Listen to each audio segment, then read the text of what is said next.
สบายดีทุกคนมื้อนี้สิมาร้องเพลงบ่ชัดเจน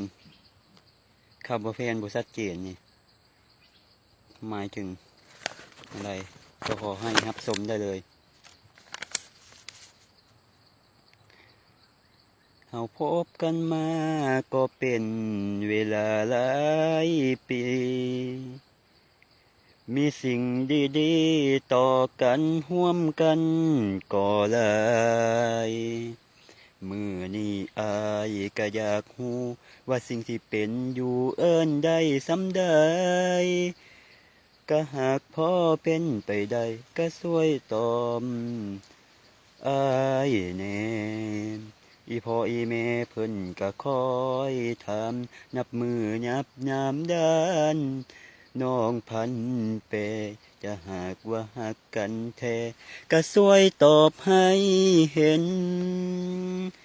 แผนบ่ชัดเจนเป็นผู้ใดก็เจ็บคำว่าแผนเก็บบ่มีไผเด้สิอยากเป็นจะหากว่าฮักกันแท้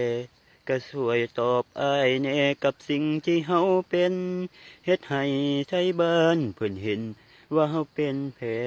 นกันสิพบต่อก็อยากขอให้จริงจังกว่านี้บ่แม่นว่าเฮ็ดนี้ฮักแล้วนี้ดีไปแบบไปวันช่วยให้มันชัดเจนจะหากยังเห็นคนนี้สำคัญ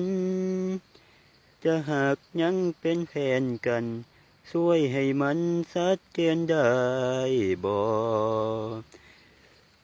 จะหากสิพบกันต่อก็อยากสิขอให้มันชัดเจนกว่านี้อ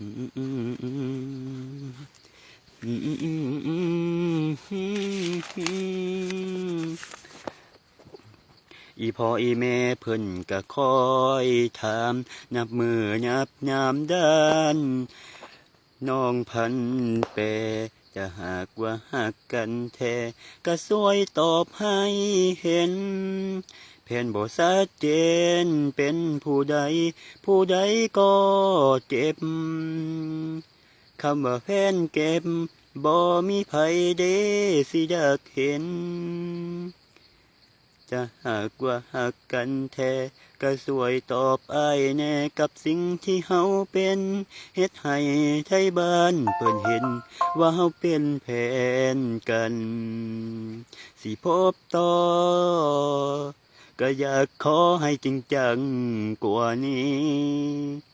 บ่แม่นว่าเฮ็ดให้ฮักแล้วนี้ดีไปแบบวันจะหากว่าฮักกันแท้ก็ช่วยตอบอ้ายแน่กับสิ่งที่เฮาเป็นมึงก็